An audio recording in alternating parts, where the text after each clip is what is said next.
how about them tops, son? All day, SEC boys.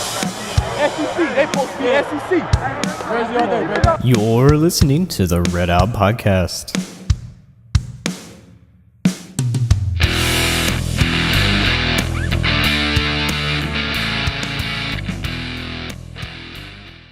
Welcome into another Red Out Podcast. I'm Jake. Hey, Devin in the house. We got a full house tonight. We got Sammy, the dog. We got Jared. We got Ross. We got Matt. We got a full house, and we are ready to have some fun tonight. First, it's already gone off the hook, and we've only been talking for, 5 minutes now? Yeah, we literally had to record another open because Jared just, walked all over. We were trying to... Let's get this bee started, yeah. So, winners and losers. Duke losing. I love those Duke tears. Blue blood tears are always nice. So sweet. I think what would have been sweeter is if Louisville had won, and I'm not a big Louisville fan, but if Louisville had beaten Duke, oh, how sweet that would have been. Yeah, it would have been awesome. I would have been very happy. They should have. Like a 23-point lead or something. Yeah, we understand those feelings. Biggest loser this week is the 8-year-old kid who made Zion Williams' shoes. Yep, that's Devin's big loser. Yep. Matt, who is your biggest loser this week? My biggest loser. Honestly, I didn't have one. I just figured y'all would give it to me. So. Oh, okay. Well, I don't want to give it to you, Matt. Why don't you just sit on that for a minute? Jared, do you have one? Absolutely. Robert Kraft getting caught in South Florida with a prostitution thing. The Patriots are still taking L's in Miami, and it's the off season. I'm loving every second of it. Yes, they're getting love in Miami. Now, I heard that was before the AFC championship game. That's right, isn't it? I have no idea. I just saw the headline and did a little happy dance, and then went around to everybody in my office who hates the Patriots and was like, "Did you guys see it? Did you guys see it?" And only one other guy was like, "Dude, I got you. Yes, heck yes." So I guess Tom Brady wasn't there to kiss him on the mouth, so he needed somebody else. Yeah. I'm just saying. Y'all may not believe it, but I swear that it happened. It happened at the end of the game. You're not wrong. That's just... It's like Tom Herman. He kisses all of his players in the face, a lot. I could see, you hug them. No, it's like one of those things where, he grabs the side of their head and, kisses them, pushes them back. It's like, Tom, calm down, buddy. Oh, my gosh. You're in Texas now. You can't... I know you were in Houston, but now you're in Austin. The Texas is a whole different ballgame, dude. So, Ross, do you have an... Oh, Jared, sorry. We just Jared Ross. I called him the wrong name again. Okay. Jared Ross? Ross, yeah. Rosdeutscher. I would say, I don't have a lot, but I would say Johnny Manziel today getting released from Canada and being effectively barred from playing again. So, now that one I missed. It was a nice little cameo, but maybe he ends up in the XFL next year. Who knows? But see you, Johnny. I'd love to see someone blow a hit on him that's pretty good. So, he could probably have a little sense knocked into him. You know what would be really funny? Is if Johnny Manziel got hired by the 49ers to play quarterback. You can go to hell and you die. No, you know what? The ownership now lets the manager run the team for the first time in a decade. Yeah. So, if that we've all got our problems. If that gorgeous man, Jimmy G will not let his knee blow out, we'll be okay in a couple of years. Okay. Now, so hold on. I got one. It's on the Robert Kraft thing. I have a winner, and it's Chinese massage parlors everywhere for all the great press they got. Rub and tug. Oh God, Ross. But you ever been driving down the interstate and see where it says truckers welcome Oriental massage parlor? You're like, yep. We know what that extra $20 is for. Free gerbils. Yep. Yeah, there you go. So you just don't walk on the floors there. You're just gonna get all sticky, man. Not in bare feet anyway. Why is it all sticky? Calm down, Butters. Yeah, for the Butters. Yeah. So, for the 2019 NFL Draft, the Patriots select Mao Jing. Yeah, she is a small Filipino woman. Very odd second-round choice. Didn't even declare for the draft, but okay. Yeah, she had a pump 40 time of... it was really good. This 40 time was great. Matt, do you have a loser yet? Or are you just going to skip you? I don't know if y'all did this last week or not, but the freaking pod system sucks. Yeah, it does. It does. I complained about I disagree, but we can talk about that later. Yeah, I mean, I kind of figured, but yeah, it sucks. It's like, yeah, Ross, just disagree with me on everything. No, it's not. I think in theory it sort of is okay, but like the execution that happened, like I was just looking at the schedule where USM got to sit out for a week and not do anything before they played us, but we're ranked behind us. That kind of sucks. Well, the problem is the uneven number of teams. So with 14 teams, you can't divide them up all evenly. So that makes imbalanced schedules. It was 4-4, and I mean, if you had 4 pods, maybe it'd be a little bit more even. But that's the execution you're talking about, Jake. It's just there's no completely fair way to do it. So I mean, that's why it's all clunky and stuff. I don't know though. I mean, my issue is I mean, for example, like there were of Western's 4 games, 2 of them were teams that we had already faced on the same court.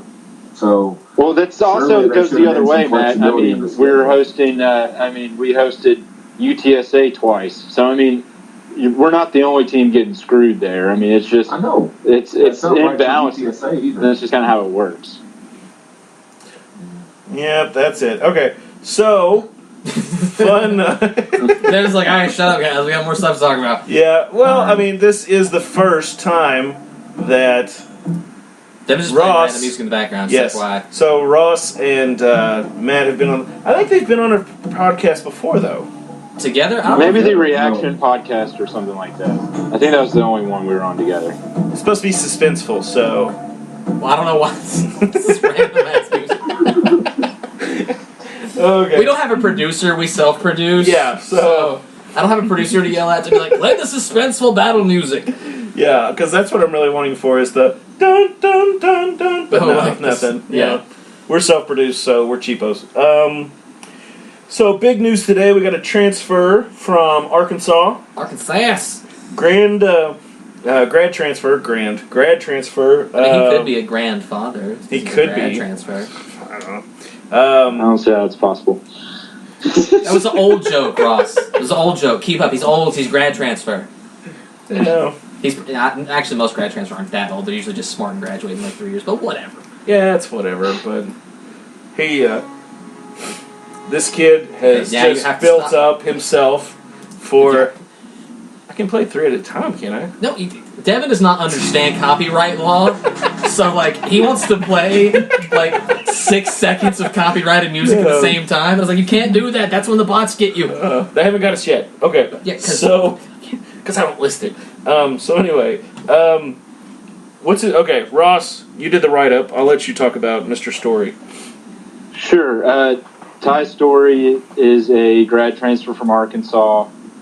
The Razorbacks were really not good last year. They went 2-10, and this is really the only season he's ever really played for them. I think he played a total of 4 games in mop-up duty before that. He was a 4-star coming out of high school. I think he had offers from like Ole Miss and Louisville and a couple of other places. But, I mean, he when the writing was kind of on the wall when they added SMU grad transfer Ben Hicks a couple months ago.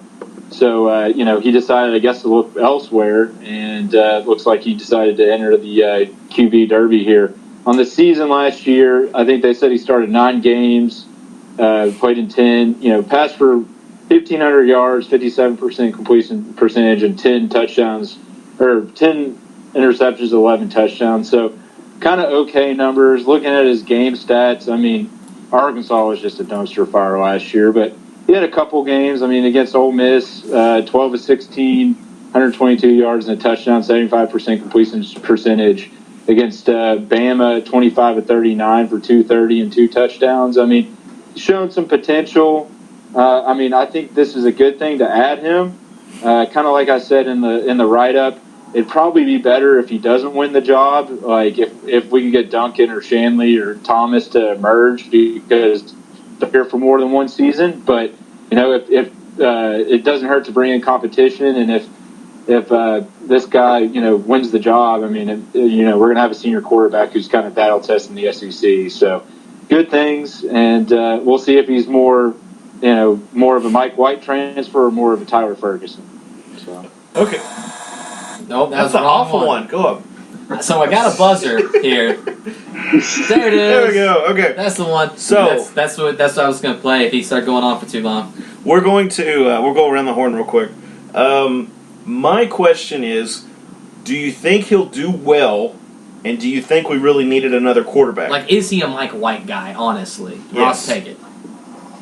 I don't think so. I mean, Mike White had, better size, better measurables, stronger arm. I think I think this guy has potential. I think he could play, but I'm afraid that most fans are just going to see SEC transfer and think he's great when his numbers this past season really didn't, even against like Eastern Illinois, they didn't even look that great. So I'm skeptical, but I welcome the competition.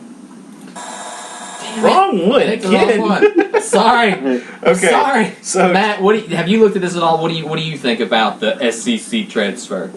Well, I haven't looked at him, but I know I do think that we needed some more competition at quarterback because you don't have anybody that's the definitive like this guy is going to be really good for us. So why not bring somebody in that has potential to, you never know. He might have found a diamond in the rough. He might just be somebody that is a good backup or doesn't even come close to seeing the field. I don't know.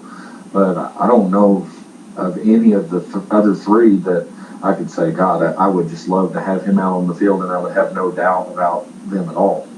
So I think, and honestly, if you look at Mike's stats, they were very similar, and he was at South Florida. He threw in the 50s and completion percentage and all that kind of stuff. It didn't have really pretty touchdown interceptions. So, I mean, I'm interested to see how it goes, and I definitely don't think – I think any of the four of them could come out on top. Legit. See, I hit the right one that time. There we go. Jared, what do you think, buddy? I definitely agree with what's been said, but another thing that helped Mike White was the fact that he sat out a year, like him being able to sit out and kind of learn the playbook and work on his game a little bit. I think that helped him improve for the years that he was able to play at Western. He did a lot better than he did having that time with him just being a grad transfer, coming into a new system and everything. I'm not entirely sure how that'll work. Like the other three guys that have been on the team, although most of them except Duncan, I think, don't really know how Hilton's system will kind of work yet. They're learning it right now, but I think it's good to have an experienced guy like that just in case he does have like the experience. He does have that. He has a pretty good skill set. We'll see about that. But it's good to have, good to add to the competition. But as far as just, he's the SEC guy, let's make him our starter immediately. We'll have to see how he does first. I think the problem is that my issue with this kid, and I don't have any issue with the kid personally, nothing to him. Devin has met him and actively doesn't like him, is what I'm saying. Yes. He cut in line in front of me at Starbucks, and it just ruined my whole day. No, seriously. My issue with this kid is I'm hoping he's not like a Drew Eccles. He comes in, he goes flat, Shanley, Duncan, I don't think you should lump Eccles in like that. He was a 5-year player who stuck around. I think that's unfair. Yeah, he had a lot of injuries too. Yeah, but I think what Devin's trying to get at is you have a guy who may or may not be hyped. He's supposed to go one way, and then even maybe due to no fault of his own, he underperforms and gets kind of the rhythm out. Yeah. Whereas if he had not been the presumptive starter, because he did pay his dues and stuck around for a long time when he didn't have to, which is a credit to the guy. If he hadn't been that presumptive starter who either took reps when it was in practice or didn't, got the start against Wisconsin and all the terribleness happened. Like, if you had someone else start, if it had been Duncan, if it had been Shanley, and if, a certain coach had not, farmed it out and, mismanaged the roster, then you might have had some consistency going forward. And you don't want a guy to come in, take reps in game, and then, screw it up for the rest of them. See, I like that one better. I don't like the air horn. But what I was saying, I'm not knocking Eccles at all. But Eccles is a 5-year guy, like you said, Ross. But he came in, he got hurt, whatever. But at the same time, it's like, dude, Oh, I think starting him was fine at the beginning of the last season, but once it was, he was injury prone and it was, the season was a loss. That game he started against MTSU, perfect example. Why were you playing him when you had the future to worry about? If this Arkansas guy comes in and, he's not the guy, I don't want to see him, if he wins the job, great, more power to him. If he wants to be the backup who comes off the bench, if Duncan or Shanley struggles, cool. But, if he's just sitting there and we're going to throw him in and screw up the rhythm for the future, I totally agree where you're coming from. I think, honestly, I think that system, I'm hoping that system's gone. Yeah, the rotating the musical chairs at quarterback's not okay. No. The quarterback situation last season is like the point guard situation in basketball this season. It's so weird.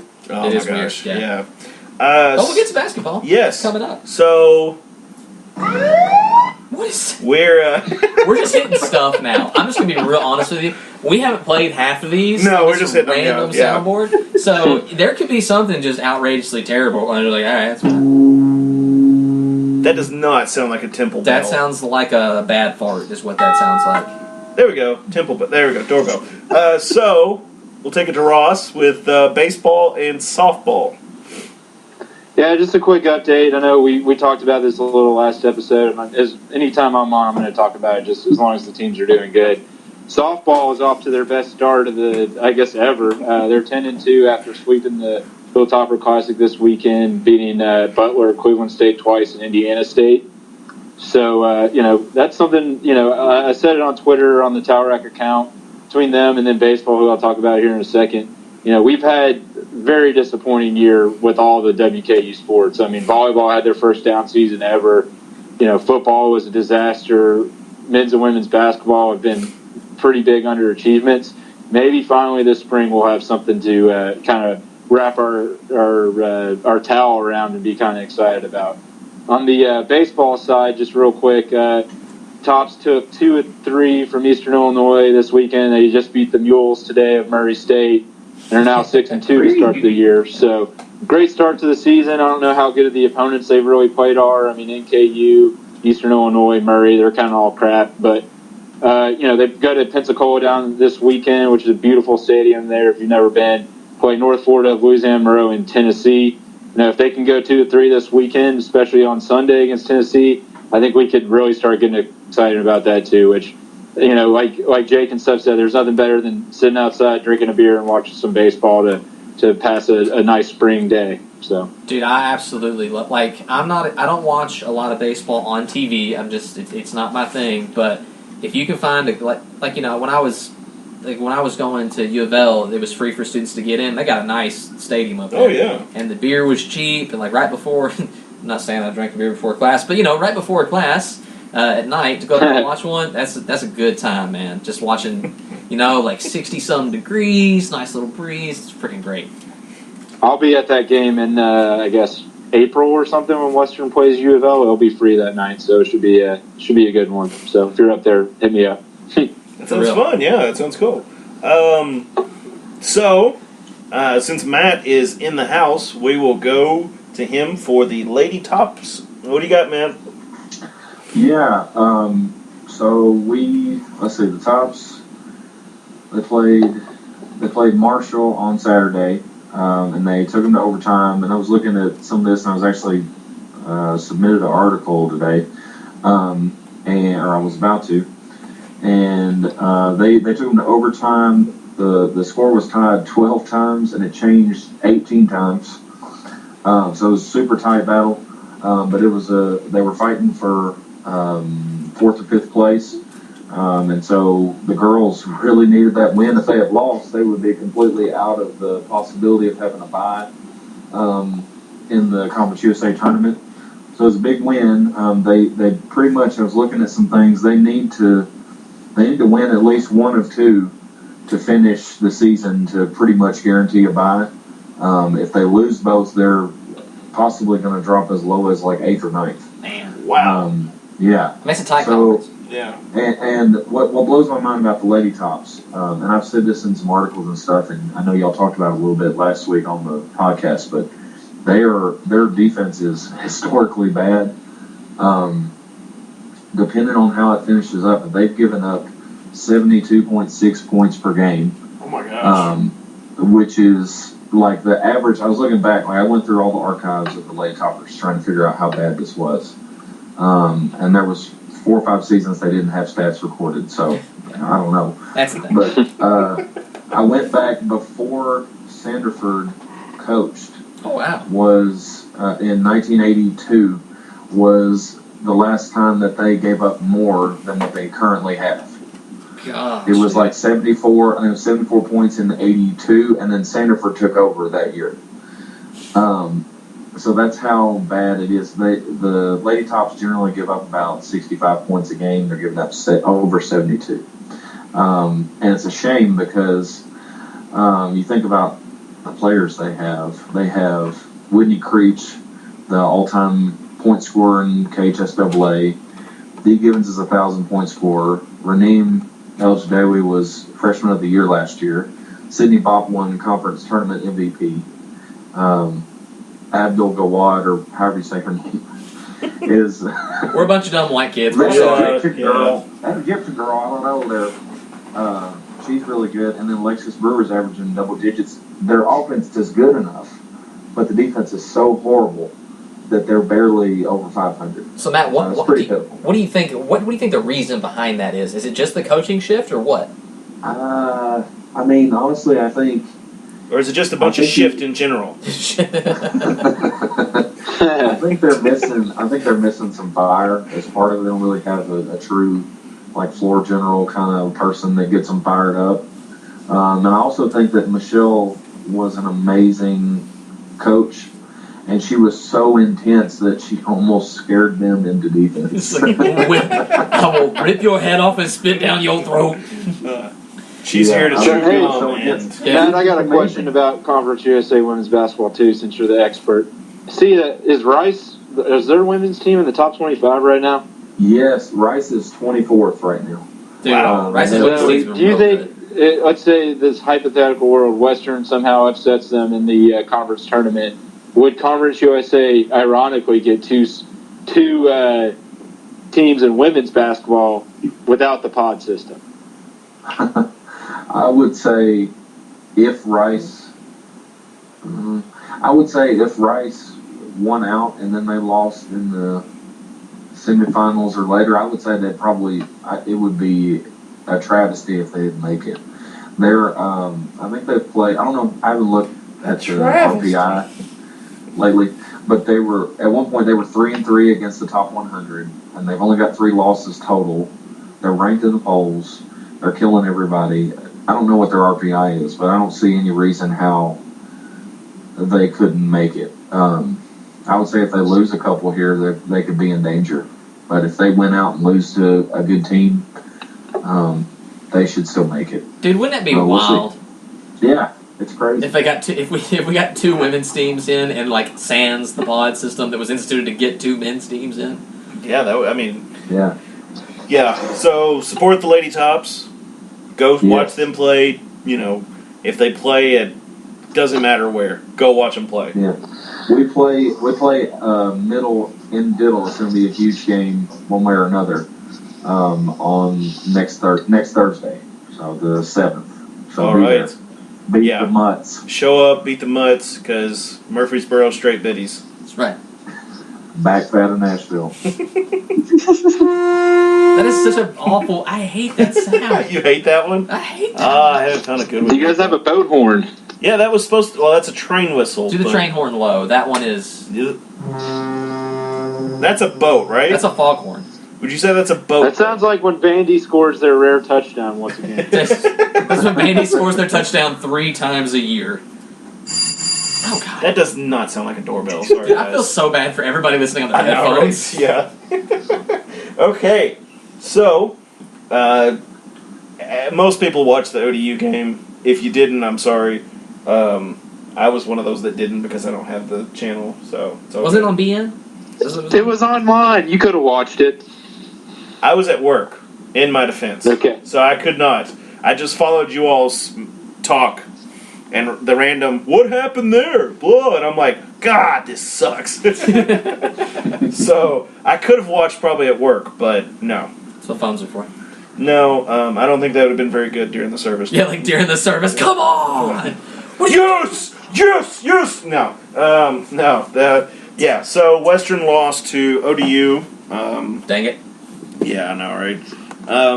And just looking at the game, I mean, it's one of those that you just think, well, it's, it was like, well, we might. It's a possibility, I mean, even ESPN had us at 96% chance of losing. Dude, Matt's super positive on this game. Matt, why are you super positive about the outcome? Yeah, man, I'll tell you why. Okay. I'll tell you what. Tell you what now. Listen here, boys. Let me learn you something. Listen, I know we lost the last 2 games, and the offense was hideous. But what I'm looking at is the defense. I mean, the defense was so much. I thought there wasn't that many wide open layups. There was a good amount of effort, all that kind of stuff. We had some faults in there, but I mean, we held Old Dominion to 26 in the first half, and they made a bucket at the end on some tip in or something like that. And against UAB, I thought, we're just Nesbitt. We couldn't even make a basket outside. Yeah, we probably took too many threes against UAB and probably didn't take enough against Old Dominion. But I'm okay with having an offense that's sputtering. The defense is what concerns me, and I feel like the defense has been a lot better and a lot more tight the last couple games, and I'm okay with it. I think they're going to be all right. I'm not thrilled that we lost, but you go to Old Dominion, which is really, really tough place to play, and you lose by 4 and you didn't even play that well offensively. I think I'm okay with it. What about you, Jared? Why are you sad? I mean, just for the fact that they still had plenty of opportunities in that game to actually win and get it done, which is really frustrating. I mean, in that last stretch, there was definitely some terrible officiating. I'm not going to deny that at all, but just the defensive effort is still very sketchy at this point. So like what you were just talking about, Matt, but it's just been some of the same issues they've had still come back and haunt them at the worst possible time. But the only good thing about it they did still play them really close. Both the times we played Old Dominion this year were really close, which I think is a really good thing. So that means if we play them like a third time in the conference tournament, I like our chances a whole lot better. I think Stansberry said that he hopes that if we play Old Dominion the third time that they'll be more ready. So it definitely sucks having the loss, but I still don't know how I feel about all this pod system. Garbage. Okay. So I just heard Ross sigh deeply over here and when Jared said, I'm chomping at the bit whenever you guys are ready. So. Jared, okay. go. For it. Okay, Ross, go. Damn it! Why do I always call him Jared? I don't know. Jared Ross, teacher Ross. I know it's a little confusing. I mean, yes. You are a lawyer, right, Jake? Yeah. Yeah, he is. He just... I'm going to pee. He had to go pee, so go ahead. All right. The last 2 games have just been giant missed opportunities, and at the end of the day, we eliminated ourselves from a conference title because a regular season title, that is, because we aren't focused. We don't have a killer instinct. I said it probably 10 times during the group chat. We had them down to up 3. We couldn't get a key stop to extend the lead to save our lives that entire game. We did hold them to 39% shooting, but this team, we barely blown out anybody this season, maybe 3 teams. There's just no killer instinct there. And, I framed this whole season on whether, after the at-large was eliminated in early December, I started framing this whole season based on, are we ready to play and are we reaching our potential before we head to Frisco? And right now, we had that 5-game winning streak, and now we took 3 steps back. And, we can say, well, the offense, the offense, we played well within ourselves. If we get some calls, maybe we win that game. But it still doesn't matter. We're still not running smooth. We're still turning the ball over. We're still being lazy with the basket. Bearden had his worst game he had his worst ball handling game since taking over the starting point guard job. Bassey had 5 turnovers down low. It's just focus. let's take that next step. Let's show we can kick a team's butt and move forward. And we haven't seen that this year. I mean, we still have 3 chances. I think if we go 2-1 during these last 3 games, we'll still get the bye in the conference tournament. At the end of the day, that's all that matters. But I want some momentum heading into the tournament. And these last 2 losses just ruined it. It really did. And now you can just see it's like, well, last night on, this season's just been a big disappointment. And these last 2 games have kind of been a complete picture of the season, in my opinion. Okay. See, that's my thing. Is at this point, and I kind of said that, I don't know if it's on Twitter or Discord, but this team is kind of just this. I mean, I think at some point we have to realize that.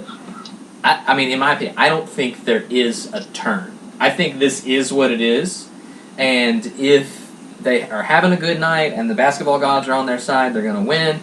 If they're having a bad night, they're going to lose, and there just isn't anything deeper to this team. I really don't think there is, not at least this year. So I mean, are we already just going to pencil out this season and say it's a disappointment? And no, because if they make the tournament, are we holding out hope or what? That's, that's what I'm debating in my head right now. Yeah, and I think that's what's going on through a lot of fans' minds. I mean, there are obviously some people that are involved. To me, I always have hope because you absolutely could win out. You could win the conference tournament and go to the dance, and then all is forgiven.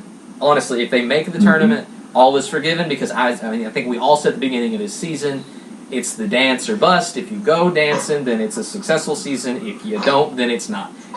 Full stop. Yeah, but at least in my opinion, regardless of if they were to go on a tear and actually get in the tournament, it's still an underachievement because if you think of some of the stupid losses they had, that could be the difference of being a 14 seed in the tournament or maybe as high as a 10 or 11, maybe even a 9 seed in the tournament if you don't have losses at home to Troy or on the road, Indiana State, Missouri State. They could have helped themselves in the tournament to where they could get past just the first weekend if they were to be a little bit higher of a seed than whoever wins the Conference USA will be at this point. I think the most recent tournament thing, the most recent bracket, I think Old Dominion was the representative, and they were only a 13 seed. Yeah.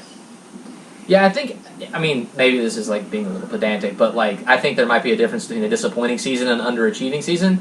So not meeting your full potential, which might be a second weekend team, with the talent we have, I think in my eyes, it's different than writing it off as this sucked. You know what I'm saying? That for me, if we don't go to the tournament, this sucked. I was sad. Now I will say if it's not gonna happen, but if Devin's magical prediction of Bassie's second round, not him coming home, just not gonna happen. Yes. Are you just gonna play church ambience behind? Yes, am I a preacher because no, not because you're a preacher, but because Bassie is coming home. Oh, yeah. Lord. Okay. Yeah, some Gregorian chant in the background. No, but unless that happens, then yeah, this is I kind of just wash my hands. Okay, bridge season. We wasted Bassie, but okay, let's do something. So I guess my question for everybody, and we'll go around the room, is: do you think, metaphorically, the ship has struck an iceberg? Are you getting to the lifeboat, or are you just sitting there going, the band's still playing? It'll get better. Yeah, metaphorically speaking, is it time to jump ship? I got better. Jared, what do you got, buddy? Well, as a musician, I'm still going to be chilling with the band regardless, but I'm not giving up yet. We have witnessed Harper Mania. That was obviously a different era, different players and everything, but still, anything is possible come March. I'm not ruling out anything, so we'll see. I'm not giving up yet. Ross, what are you doing? You jumping ship or you staying on the boat? You gotta stay on the boat because after March, 6 months, with just baseball and softball, you gotta ride this one out to the end. I'm going to Frisco, so I got to, but you're credentialed. You've got. It's just disappointing, and let's see something, guys. You know what? If we go on that run, we win in Frisco. Everything's a race, like we said, and then you can go through the litany of excuses why it took all season to live up to your potential. But if you don't live up to your potential, then Jared and I are going to write very long pieces about what the hell happened. So you can count on that. They're going to come out. I got a mad stats coming. Yeah, They're all going to come out in 14 parts each. Yes. And they're going to be dissertations. It's going to be great. Yes. Matt, jumping ship or you staying on the boat? Oh, dude, I mean, I'm never abandoning the tops. Dude, he's driving the boat. What are you talking about? I mean, He's the reason we hit the iceberg. Come on, Yeah, man. I'm going to Frisco too. And they're very frustrating. And y'all don't get me wrong when I'm saying that I felt like the last couple games were encouraging, even though we lost. I mean, they're frustrating. The whole season's been freaking frustrating. So, I mean, I'm not delusional, but I mean, like Jared said and y'all said, I mean, you never know. And they can just throw it together in 3 games. I mean, finally we proved that we could win a few games in a row, which was one of my issues is, God, I don't even know if they can win 3 games in a row. Yeah, right. But I mean, you got to stick it out and believe in them. But honestly, yeah, like Ross said, though, they don't have a lot of fire. And like Jake said, they just kind of, if they have a good night, maybe they'll win. They're like that. But man, they have so much talent. And if they would just get jacked up and go kill people, there wouldn't be any question that they could run through whoever. Yeah, I think earlier in the season they had actually shown, I mean, in more than like one instance, like, I can't remember who it was. Besides Wisconsin, we haven't played an impressive game against anybody. Yeah, I think when it comes That's to fair. impressive, against somebody, I think is the key term. They're like, we just really haven't shown up in a way that makes you go, oh crap, like this team is dangerous. And I mean, that's what we were all saying after that game, right? Like this team can beat anybody in the country. Well, if all the cards are all lined up, like yeah, but otherwise, nah. That's a yeah. Okay, so that's enough about the past, right? We do. Can I have a quick aside to Matt? Yeah. Matt, why didn't you tell me you were going to the Frisco, man? I didn't even put your name on the credential request. Dude, I said I was going. I said in the chat. I didn't catch that. You said, "Oh, here's the thing." All right, well, I'll email him because I used the other one on my buddy who's going with me, but I'll see if I can get you one. So. Yeah, appreciate it. That'd be cool. So, just, Right. Ross, do you, hear from your wife all the time? Like, you never listen or you're a poor communicator? So I feel like that's what Matt's trying to say right now. My wife says that, but I don't know what she's saying. I never listened, so. Jared's like, thank God I'm not married. Yes. Sorry, did I miss any discussion about the Pod Wars? Hey! I did it! 3 seconds. So proud. It's getting worse. Yes. No, we weren't really talking. We were just wrapping up Old Dominion and moving on to UAB. And then USM. So how excited are we to play UAB again? Dang it. Well, they couldn't shoot any worse than they did when we played them in Diddle, so at least I hope not. Yeah, that's real. Yeah. That's God. How firmly do you feel like Stansberry, like with his cane or whatever he's using to not hurt his back, like smacks Jared Savage up back the face and is like, boy, I love my Jared Savage, but check it up. Oh, Oh, he's awful. I know he is, but Shoot. he does a lot of volunteer work and he tries to make it up, feeding the homeless and do you stuff. think he yells Kobe or does he yell Yeet? Like what generation is he in? He's a yeeter. He's definitely a yeeter. He's definitely a yeeter. Yeet. That's why he shot so many bricks, because he didn't yell Kobe. You have to yell Kobe. Savage, if you're listening, you can't yell Yeet. It doesn't work. That's just for chucking stuff. Try Curry. Curry, there you go. Steph!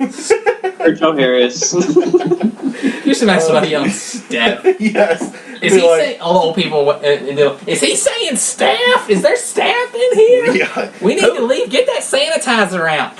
Is he dating some girl named Stephanie? Maybe not. Oh my gosh. Okay. So, kind of go around the room just real quick. We'll start with you, Matt. What do you think our chances are, UAB? UAB, I like us against UAB. I thought the first matchup, I predicted in my article, by the way, that we would lose, and I was right. But I think this game we'll get it back together. That was really an abysmal offensive performance. They did everything that they could to miss every shot, and Which takes a lot of talent. Yeah, it was impressive. I mean, they did. I mean, you go back and look at it. I mean, there was a lot of anomalies of what happened and everything, but man, it didn't take that much, and it doesn't take that much to beat UAB with offense. I think the issue is that they play great defense. And so it was a combination of we could not hit anything, and they played some pretty good defense, and it screwed us up. So I think if we have a decent offensive night, we would beat them. So I think we'll win. Okay, Ross, what you got, bud? I mean, I'd give us a 55-45 chance of losing. Going on the road, UAB's technically, still alive for the conference championship, yada, yada, yada. And they've got momentum. So I'm not banking this as a win, but knowing this team, I think we go out and I think we can sweep this week, honestly, if we're focused. That's just a big if. But, we've got the talent. I don't think Taven Lovin's going to go off like he did last time against us. I don't think Bryant can have as good of a game, and I think we're going to play our game against them this time. Like the game we saw against Old Dominion, where we're driving to the lane, we're forcing fouls. If we cut down on turnovers, which we did great against them last time, and we're getting fouls, I don't see us having any problem with the Blazers on Thursday if we play our game, which is a big if. Jared, what's your take, buddy? Well, I mean, like I said, I don't expect Western to shoot as bad as they did in Diddle, but I mean, in road games, you never know what you're going to get, especially with a younger team like we have. I mean, it's just always a toss-up. I think it's still going to be pretty close, but knowing Western, they'll probably be losing the majority of the game and then have one of those epic comebacks because they've been down the whole game, and then oh wait, it's the last 4 minutes of the game. This is when I'm supposed to try now, and then possibly put a run together. So we'll see. Hopefully that happens. As long as they win, I don't really care. But they got to start winning these pod games, or else they're going to miss the first round bye. I agree. I tried to be the positive person. Going into the pod saying, hey, we lost the last one, maybe it's a smack in the face, like a wake-up call or whatever. And apparently we needed 2 wake-up calls, so we're going for broke. Yeah, we snooze the first alarm, and then second, that's the alarm we actually do. Yes, and this is the 5 minutes before you have to be to work alarm, so you got to get up now.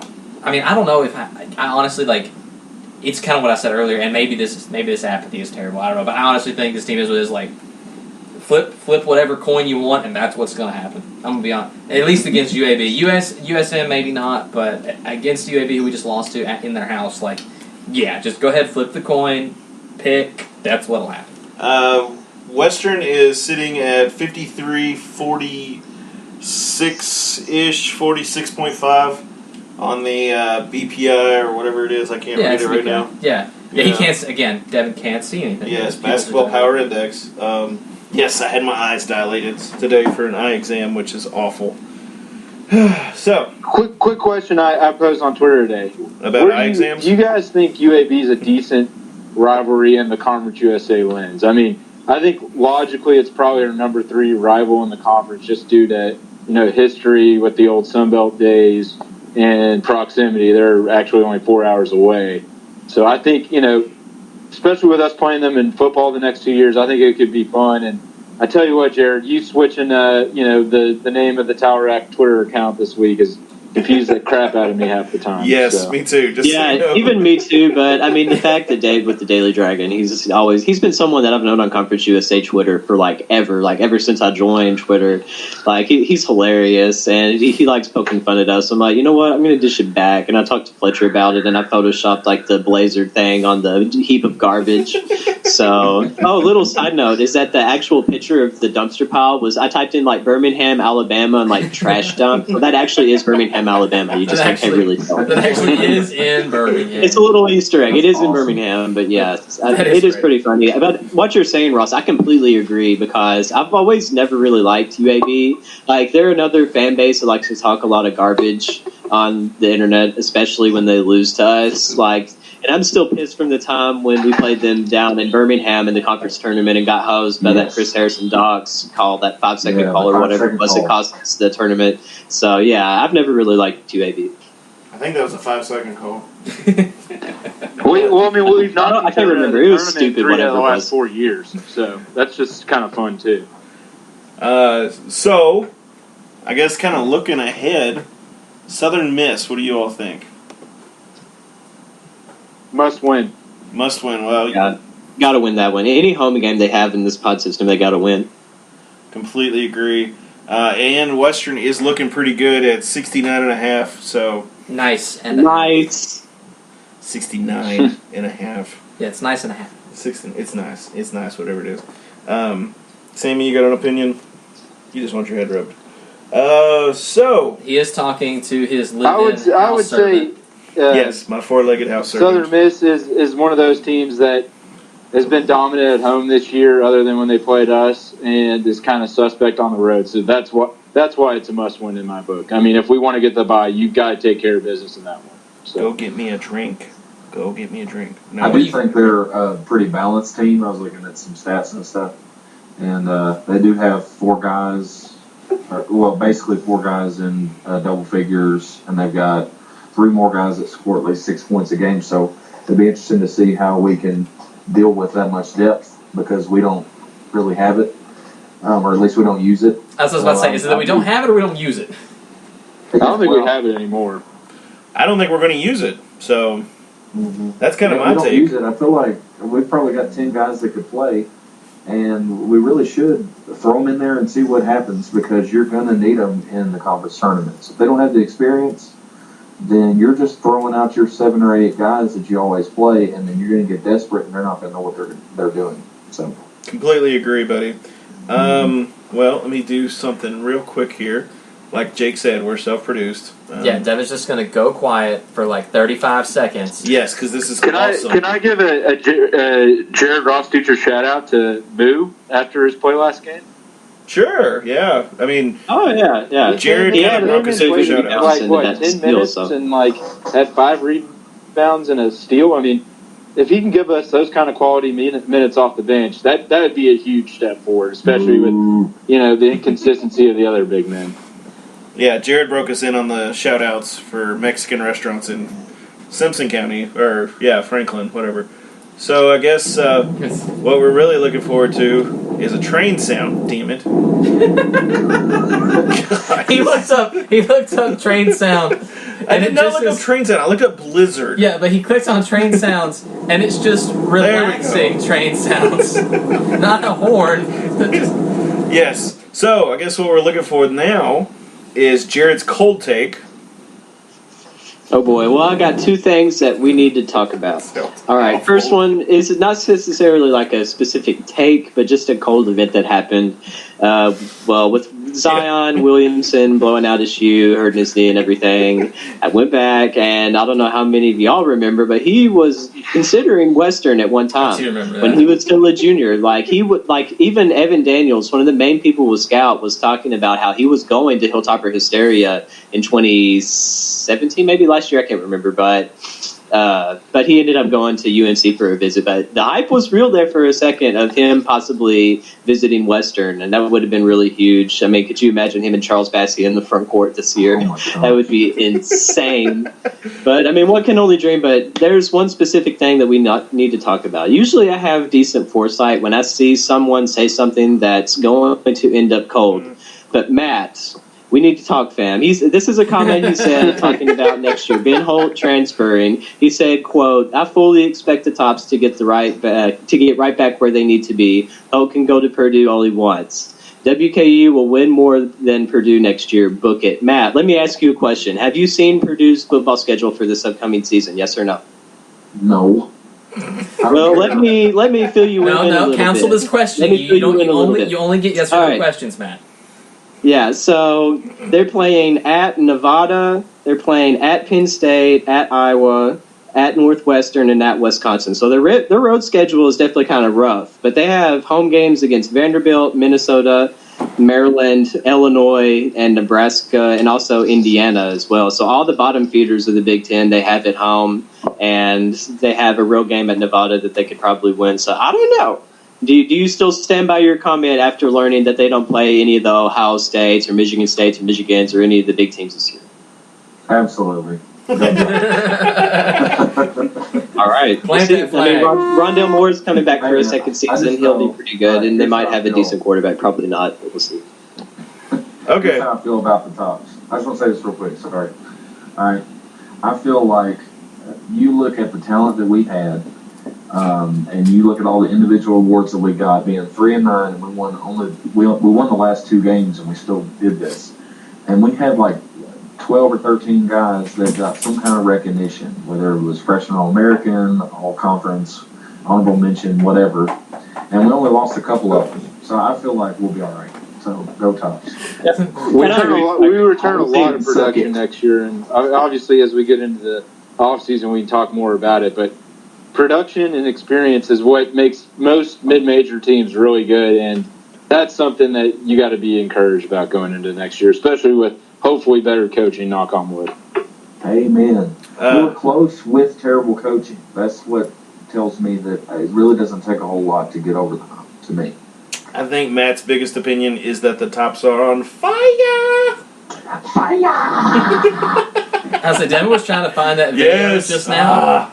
Which, by the way, we should just save that to the computer. Yes, play I that. need to just save it. But I was like, you have him live, so you just. Did you get the umpire one that he sent, I guess, a couple days ago? That was pretty funny, too. Oh, yeah, that was quality. Oh, that's right. He's an ump. Yes, he is. Oh, man. I forgot about that. Yes. Bless your heart. Yeah, man. You should become a Conference USA official in basketball. Please do it. Dude, you have to have learned more in your baseball umpiring class than they know about basketball. Are you sure? I don't know how Conference USA works, but I know KHSAA. It's pretty stringent.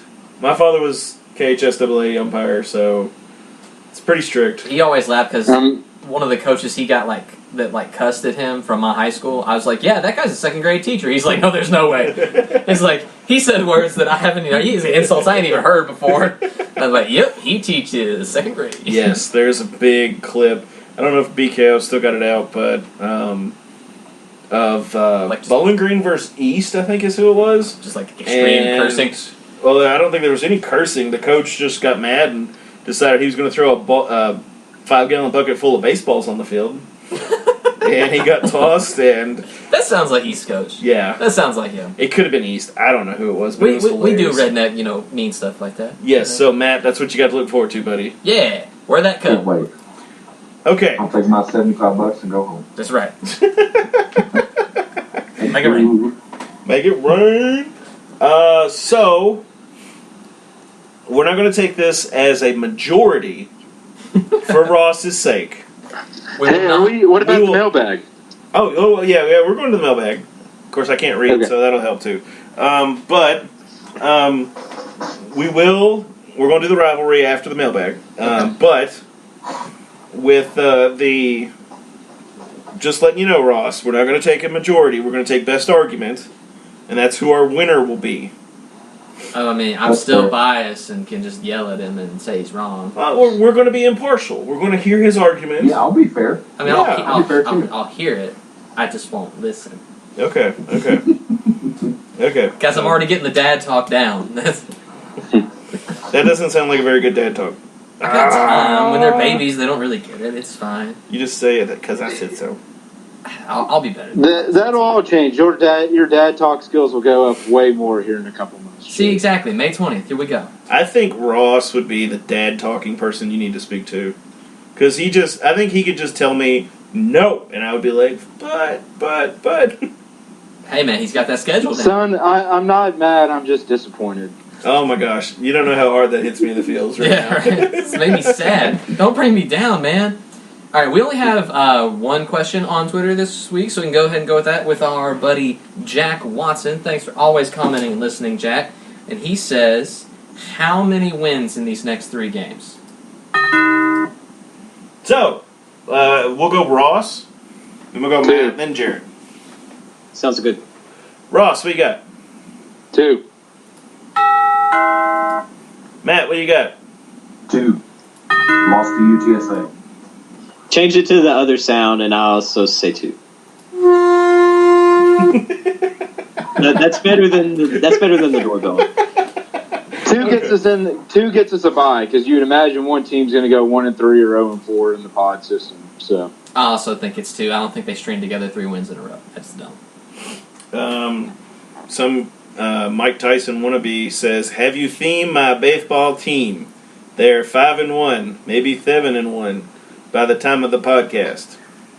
Have you seen my baseball? That's Matt. Just so you know. For a second, I was like, "Are you really making fun of a listener?" Because he's like, he really did write it. Poor guy. He did write about it. Mary fan. "Okay." I was like, That's for Matt. I was can't like, resist "Can we that. not make fun of the people who listen to the podcast? They're a nice little family." That guy's got your baseball, but he calls it something different. Baseball. Baseball. So I guess we'll take this because I think we can all kind of rant about this. Who is the 3-year-old in Conference USA that came up with the scheduling for the pod play games? For real though. Oh, Lord. Like Ross talked, like I know it's clunky or whatever. I'll give what they were intending to do it and just why it just seems bad in retrospect.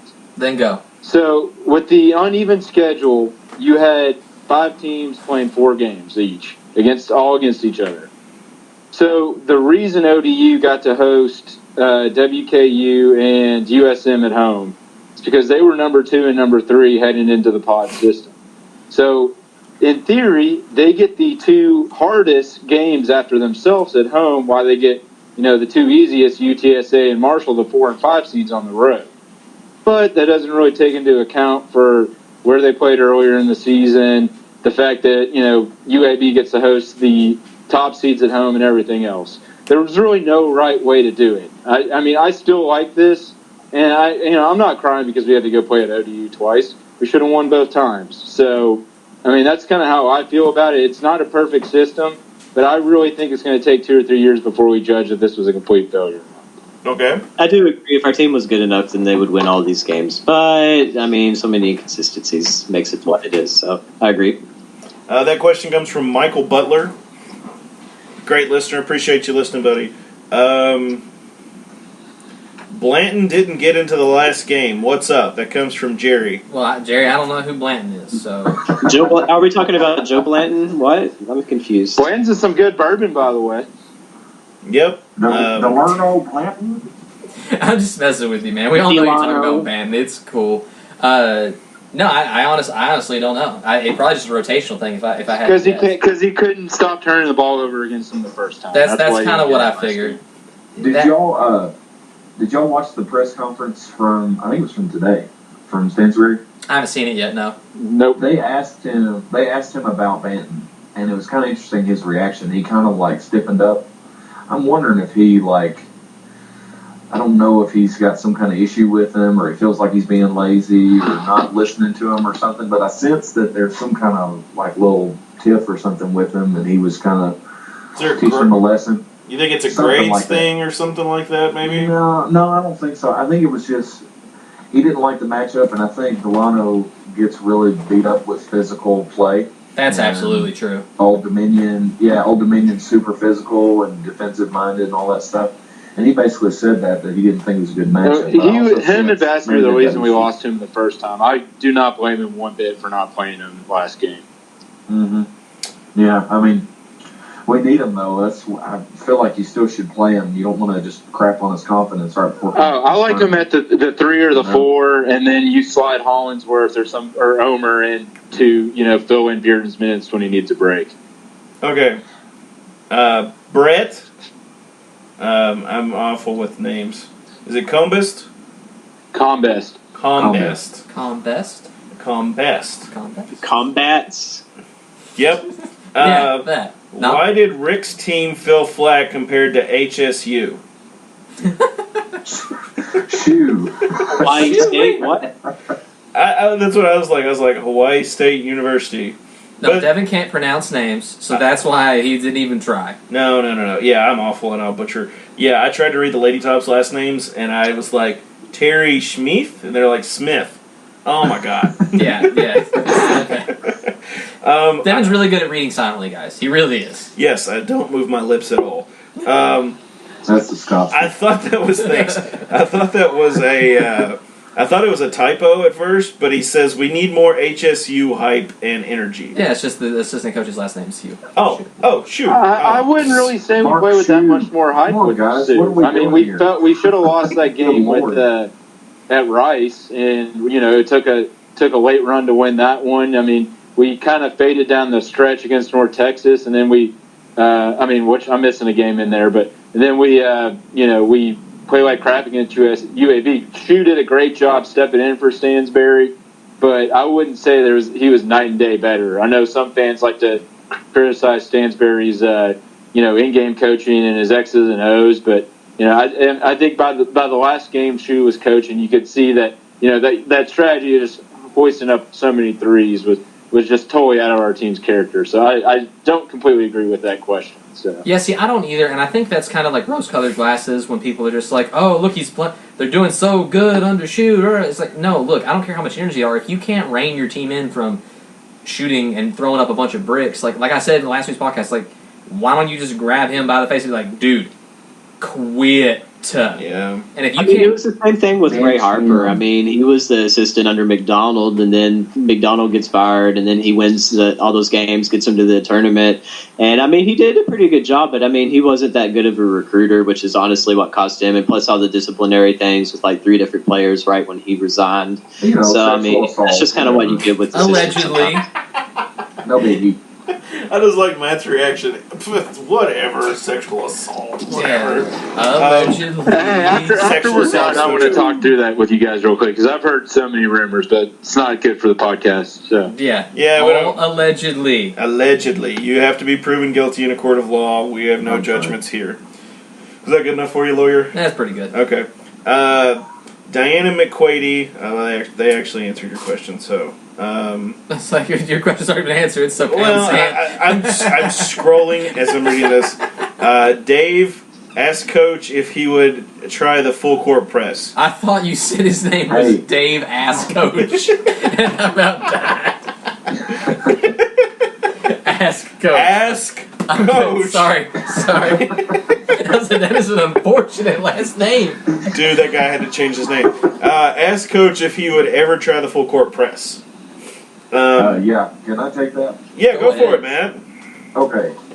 I totally agree with him, to be honest, about this, because honestly what Western basketball is up-tempo, in your face, get out and run, take risks, that kind of thing, get the ball moving, and we just sit and kind of on offense, we just pass around the top 3, just on the wing, and then at the point, and then you throw it in the Bassy, then you get back on defense, and you play man-to-man, or you play like a 2-3. I do wish, and I feel like when we get a sense of urgency and we press a little bit, things start to happen, and it's always been that way. And it's frustrating to sit there and watch half-court defense when that's not conducive to who we are. So I'm totally. I think the big reason we're not doing it is because of the depth issues. I don't think, like we've said ad nauseum, we don't trust the bench. We really go only 7 or 8 deep, unless he trusts the bench to do that. I mean, when you press, you're going to foul more. You're going to tire yourselves out more. I don't think Stansbury trusts the rest of the team to overcome that, to more than press besides maybe a couple minutes a game. But I like the idea, but the depth of this team has just been ravaged this year between Murray and Nelson and just Gambro and everybody else. True. With Murray gone, it really made because he was somebody that you could put, and Merrick too. They were guys that you could put at the point of a press and cause some chaos. But you lose both of them, and it's tough. Just on that, just randomly, Matt, since you haven't been on, I haven't had a chance to ask you. Do you think he's going to transfer after this season? Merrick, I heard y'all talking about that. I don't know. Like y'all were saying that you sensed that it was another, like a weed or whatever problem. I don't know. I don't know if I buy that. I'm not buying that. He is. I don't get that sense. Here's the thing: is like y'all were saying, because I was listening, and y'all were saying, well, was he even on the sidelines and stuff? He's really engaged in the team. Like he's really involved. So I'm not sensing that it's either an act and he's trying to get into good graces, which maybe that plays y'all's theory, but I don't think so though. I think he's just hurt, and he wants us to win and whatever, and I think he's frustrated that he can't be on the court. But he may transfer anyway. I mean, if he really reads the tea leaves, I don't feel like he's got that much playing time to come grab. But I don't know. I was just curious. That's pretty much just my snarky skepticism whenever somebody someone has a mysterious injury that we can't really quantify, that doesn't really, that we don't necessarily know a lot about. I'm not buying that. That's not. Well, I hope not, because we need it. Well, I don't think he'll ever be more than a role player, but he could be what he was, early in the season, like a, 12 to 20 minute game player who's going to provide you hustle, rebounds, and draw charges. And you need players like that. That's what good teams have. Go ahead, Matt. Yeah, sorry, man. But I think he would be, in combination with Monte being in there, I think he would be one of the difference makers to make us truly one of the elite teams instead of possibly being a contender, because he was maybe the one guy that could stay on the court, because Moo brings some energy and Matt Horton brings some energy, but they're not really able to stay on the court. I feel like Merrick brought energy and was able to hold his own on defense and offense enough that he could have got some minutes and brought some actual juice to the team. Yeah, absolutely. He was a hustle player. Yeah, he's an X factor. He was a hustle player that we needed. Yeah. And even if he is just that role player of energy or hustle, I hope it's not the snarky skepticism that I have. I honestly hope it's, hey, he's hurt. Next season he comes back bigger, faster, stronger. I was just curious if I had a chance to ask you about it yet. He was so future Boris Siakam is my hope. There you go. So I guess my take. I'm thinking that if Bassie leaves this year, because heaven forbid. Yeah, I don't think it's possible. But my thing is, if Bassie leaves this year, I think Merritt could get more time next year, like you said, as a role player. Because at this point, he's more of an elf plus 20 defense role player more than an actual game player. Some of y'all might not get that, but it's okay. We're just super nerds. I'm literally playing with a 20-sided die right now because I'm a fidget. And he's shuffling magic cards as we speak. Yeah, I'm a fidget. I can't help it. So, let me see. Next question in the mailbag. He's an angry elf. That's right. And I'm small. I'm a hobbit. The Elevate Road. He's just mixing all kinds. Making the nerd in me mad. He's a South Pole elf. Will anyone beat ODU before the tournament's over? Yes. Yeah, I agree. You agree? Okay. Matt, you think so? Yeah, for sure. What needs to happen to get the offense going? Okay. I'll talk up real quick. I'm frustrated. Like I was saying, they're passing the ball around the perimeter and then you throw it into Bassie. I think they need to move bodies more. I don't know, run some pick and roll, run some backdoor cuts or something.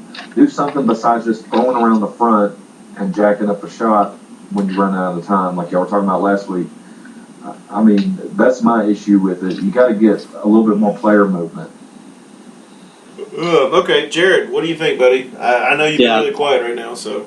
Yeah, I definitely agree with that. If they could get out of the cement shoes phase that they're kind of going in as far as on offense, it's just been so stagnant, all of them just kind of sticking around the perimeter, just throwing the ball to each other, and then it gets down to 4 seconds, and then they jack up some god-awful shot that's super contested. But, yeah, it's just all about better ball movement, just better awareness, trying to get something done, maybe run 15 seconds left on the shot clock, 15 to 10. You don't want to go super late in it, because that's how they choke to so many of those leads, is that they would just try milking the clock and not get anything out of it, and then the other team would go down and knock down a 3, and then they're behind. So I definitely agree with that. Ross, what do you got, buddy? I'd say keep attacking the basket, keep trying to draw fouls, know your bread and butter, and then when you get a lead, don't let up. Make the other team quit before you just let them back in the game. I think that's been our problem all year. I think, hustle and everything else will solve itself. And if you know your game, you don't have to lose when you can only hit 2 3-pointers. You can win. You can, and then, and I believe after that, everything else will come. Maybe Savage finally gets on a hot streak. Maybe Omer hits a couple clutch ones. It's just playing within yourself. And then getting Hollingsworth going, which last game he had 17 points. So that's a start. By the way, fun fact. Matt's stats here. Western is undefeated when Jake Omer makes a 3. Awesome. Done. Gospel. Yeah, that's actually really interesting stuff. You're welcome. Jake should start. Him and Matt Horton both. Now, look, Ross, when you do that, you got to get a little bit more twang in your voice. I believe that he should start. Okay, like he's such a good player. He needs to start. You got to get more. He's got a good heart on his shoulders. Yeah, yeah. So you got to get more talk to the manager haircut in there. He was at church on Sunday, and I think he's a good person, so he needs to play more. Yeah, that's good. Yeah. I'm sorry, guys. My twang is just a little bit more mild than your y'all's. It is. It's that Louisville thing, man. It's because you're a Yankee. Yeah. No, I'm not from across the river. It cuts off at Shepherdsville. Little do you know, Louisville, it cuts off, man. I'm telling you. I was born in Paducah, by the way, so. It cuts off at Paducah and at Shepherdsville, so. I mean, at least he doesn't live, like, in that weird across the river part of Kentucky in the far west. It's like, is this Missouri? They don't know where they are. They just go with whatever. I completely agree. I think that's basically got all our mailbag questions. Thank you all for sending them in. We'd love to hear from you guys, so keep sending the questions weekly. And we'll keep answering them, so you keep listening.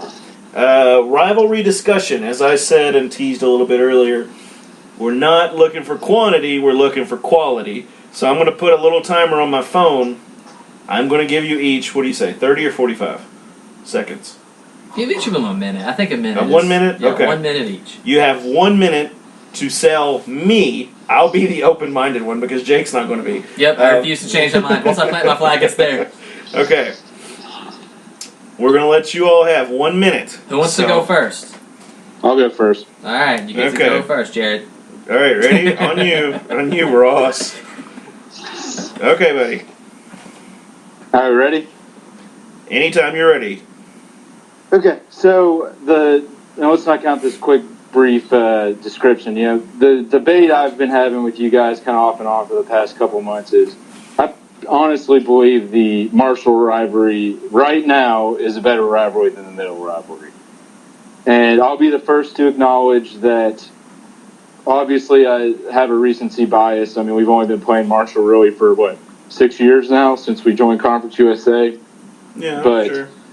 But I really believe, just for a litany of reasons, why it's a better rivalry. Number one, we are kind of in our own fan bias period. I mean, before the 90s, Middle was probably our number 3 or 4 rival. I mean, they were, after Eastern, Murray.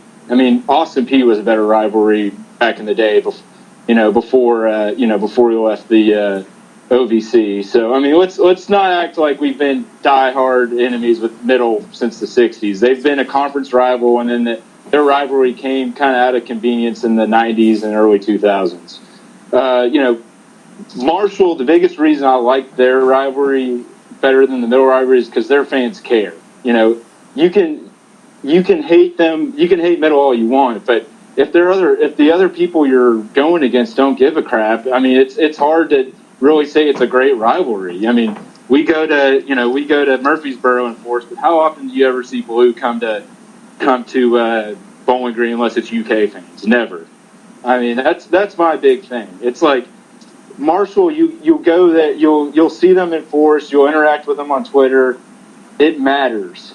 To Middle, you might have 2 fans on there, and that's kind of what really drives home the rivalry with me. Plus, we've had some really good games, really memorable, really tough games with them over the past 5 years. So that's kind of my whole thing. Yeah, the dogs are yelling at him. So we're gonna get, depending on how fast Matt intros his argument. Yeah. We need to give him a minute 32. I kind of explained the intro. So. Okay, Jared or Matt? I'll let you take it next. Matt, Jared, saw you found. Okay, so we'll let Jared go because Matt's going to throw out some stats and stuff and why it really matters. So.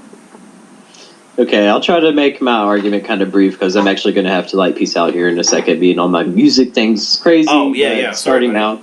I'm still old school enough that, it's Middle to me still. Even though they suck this year in basketball, then, we lost to them in football, which was terrible. But just anytime we lose to Middle, it just hurts more than Marshall. And like, if we lose to Marshall, we're like, oh, well, they're a decent team. I mean, in football, they have that prestigious history. In basketball, they just went to the tournament last year, which sucked. I mean, obviously, like the conference championship game last year definitely makes a lot of sense for it fueling the rivalry. Because, I mean, if it would have been Middle that did that, though, I feel like the hatred would have been even more intense than it is now. And then you'd have two people rebutting you online. Sorry. Yeah. Okay, Ross. I mean, give him the chance.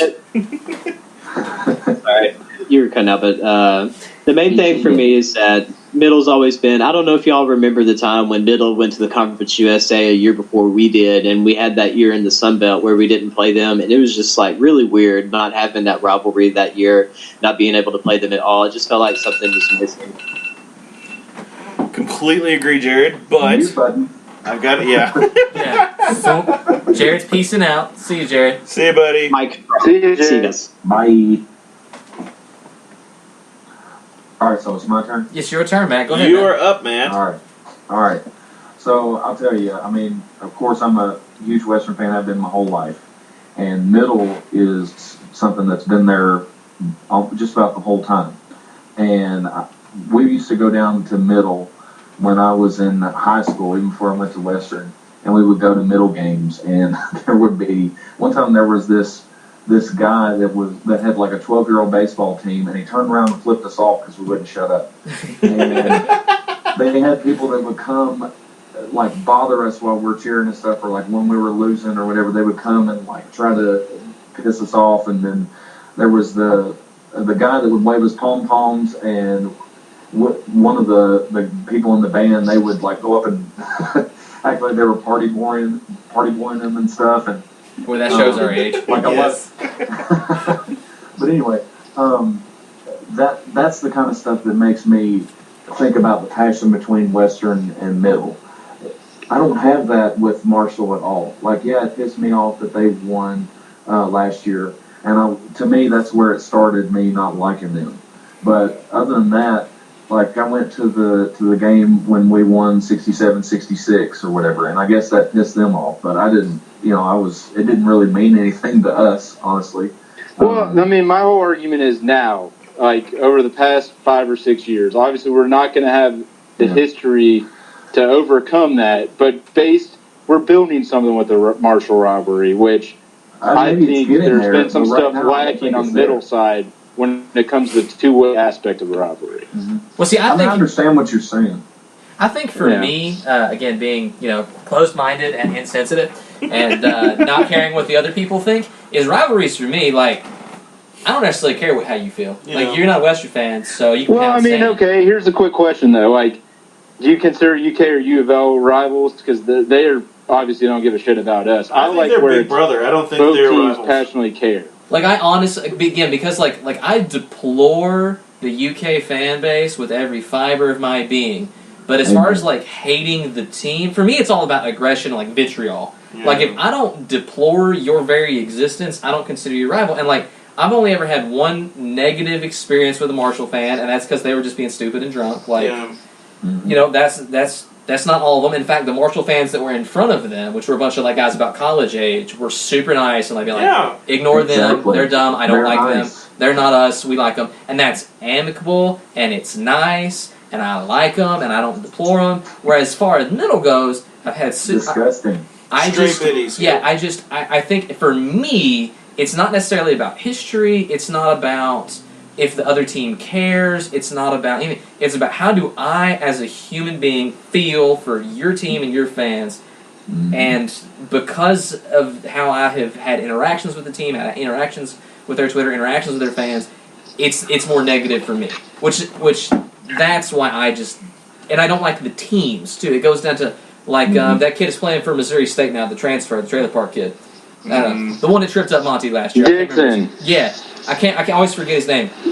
He transferred to Mizzou State, but I just don't like their players. I don't even like UK players. I don't care. Yeah. You know what I'm saying? Like, do you like Elmore? I mean, I think Elmore is a perfect example of someone that we hate, on that side too. I mean, I think you can cherry pick one or other. I mean, I think it's building You're up. a children's preacher. This isn't an overnight thing. I'm counting the last couple of years. Who was that white trash quarterback that Marshall had that we hated? I can't think of his name, but I mean, they definitely had their share of villains in the rivalry too. I get what you're saying. Elmore kind of reminds me of like that. I hate to say it, like that douchey white kid on Duke's teams that they always have. You know what I'm saying? Like Grayson Allen, yeah, but not as bad because he's not. But I mean, I think he kind of turd. I mean, maybe he's a turd in game, but like I don't know. I don't hate his face. Yeah. It's a purely emotional, non-logical argument for me, to be perfectly honest. But maybe in 10 or 15 years, I'll change my tune. Like, yeah, dude, screw Marshall. I don't like Marshall. I'm down. I'm down in a few years, but right now, there's too much emotion against Middle for just about every hardcore fan for either fan base, I think. Like, and I think about like. I mean, so all 5 of their hardcore fans versus all of our hardcore fans. That's right, all 5 of them. Screw them all. And their burner Twitter accounts, yes. The 30 burner Twitter accounts. I don't understand. I really don't understand. Quick aside, the 100 miles of hate and the moonshot throwdown people who run that. More power to you guys. That's awesome that you guys run those accounts, but like I stopped following 100 miles of hate because I didn't want to just keep, and both of them really, because I didn't want to keep hearing about the other side. I get enough of that crap just following other Twitter accounts. I don't need to see, oh, Marshall signed this new recruit and MTSU got this guy. Who cares? I'm 100% with you. 100%. I don't know if I unfollowed them because I did like some of the interactions during like game week. Yeah. But outside of game week, I think I definitely just don't pay attention at all. So my ruling, I will rule. I believe I agree with you all. Marshall is a good rival in the short aspect, but we need history. MTSU and Western have history, and I think that's why Western fans care more. I think basketball-wise, I mean, they've stolen from us. We've stolen from them. We stole from football from them. I think it's more of they ruined our Cinderella season kind of thing. But I care more for Middle. I'm sorry. I'm trying to be impartial, but... He's not being impartial. He didn't listen to your argument. I did listen to his argument. I won the facts base, and emotion matters. That's what rivalries are about. So, and all Ross heard was, I win. That's right.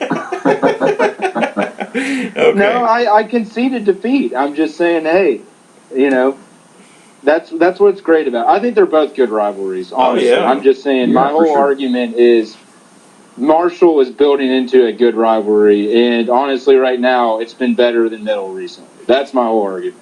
I'm not going to argue that Middle doesn't have more history than Marshall. I mean, I'm okay with that part. But I'll give you a hot take. Unequivocally, Marshall's better? No, it's not yet. I'll give you a hot take. Hot take, real quick. No. I believe in 5 years that ODU will be a bigger rival. No, they're not close enough. They're 12 hours away. I said hot take. He didn't say good. He said hot. It's different. Yeah. Like Little Caesars, the pizza. It's hot and ready. Is it good? Yeah. No, it's hot and it's ready. I didn't say it was good. Oh my gosh. Okay. Pizza. I used to love that commercial when I was little. We didn't have a Little Caesars, so I never really went. I never realized that pizza was because they gave you 2 pizzas. Did you? Oh, really? No. No, I didn't either. I had no idea. Never knew that. We definitely $5, baby. Dude, on Tuesdays, I don't know if it's still a thing in Bowling Green, but there was a day, and I want to say it was like Tuesday afternoon, you could go, and because they don't like make the pizzas all the time, they just kind of have them. They have them hot and ready. And ready. I didn't say fresh. I said hot and ready. That's all it said. But you could go, instead of being the $5, they charge you like 2 or 3 just to get rid of these things. And we used to load up on that garbage and just like take them home because they were so cheap for so much food. I will say their deep dish is really good. You will have the worst acid reflux for like the next 6 hours, but it's worth it. It's worth it. Good to know. Especially since I put hot sauce. Maybe that should be our next ranking of pizzas or something. We should next write that down. Chain pizzas. Chain pizzas. I'm actually, when we get into baseball season, we're actually going to try and do a tournament. I'm going to try and do a food bracket. Lunch Madness. Yes, because I I love listening to that on other programs, and I think it's really fun Just to like do. goofy stuff, yeah. Yes, ranking pizza places. Yeah. And we'll stick with like the chains that everybody knows instead of like, oh, you know. I mean, would like a mellow mushroom that's kind of everywhere, would that count? Since there is one in Do we Bowling count Green. Mellow Mushroom? I think Mellow Mushroom goes into that next tier of like Impericelli's and like some Okay. and like. Well, mellow mushroom is everywhere though, unlike Impericelli's. So. Yeah, but I mean, at the same time, it's like A, count everywhere, and B, I think it's kind of unfair. They're like a tier above. They cost more. They're a better quality of ingredient. I'm talking like... So do you count Gaddy's? Papa John's, Pizza Hut, Gaddy's, I would stuff count like Gaddy's, that. Little Caesars, Gaddy's. Because they're not... You can go eat you can stuff your face with like 30 slices for like $9. Like, come on now. I seriously almost watched a family get in a fight at Gaddy's one time, and it was hilarious. But Hey man, you got if they steal tickets, that's a serious offense. that's a story for next time. Yeah. Thanks for listening, guys. Appreciate y'all. Quick thing. Okay. Better be quick. Let's like and rate the podcast. Let's give a shout out to the next person who actually rates the podcast on iTunes. Yeah, Yes. seriously. Ratings We and, have and one comments are person, important. so we'll give you a shout out. If you made it this far into the podcast, you rate us a good review. We'll give you a shout out on the next episode. Yes, we are sitting at an hour 25. Jeez. So I knew we were going to go long, and that's what I told somebody earlier off there. I was like, the hardest part is keeping this short. It's fine. We'll slice it up. And Yeah. I know you all, if you made it this far listening to the full episode, thank you so much. I will cut this into clips because, God help us, nobody can listen to this whole thing. Unless you're just driving to ODU, you might get to listen to the whole thing. But thank you all. Thanks to our listeners, our Saudi Arabian listeners, our American listeners. Love you guys. Go Tops. That's right. Go Tops. Go Tops. And for Jared, go Tops.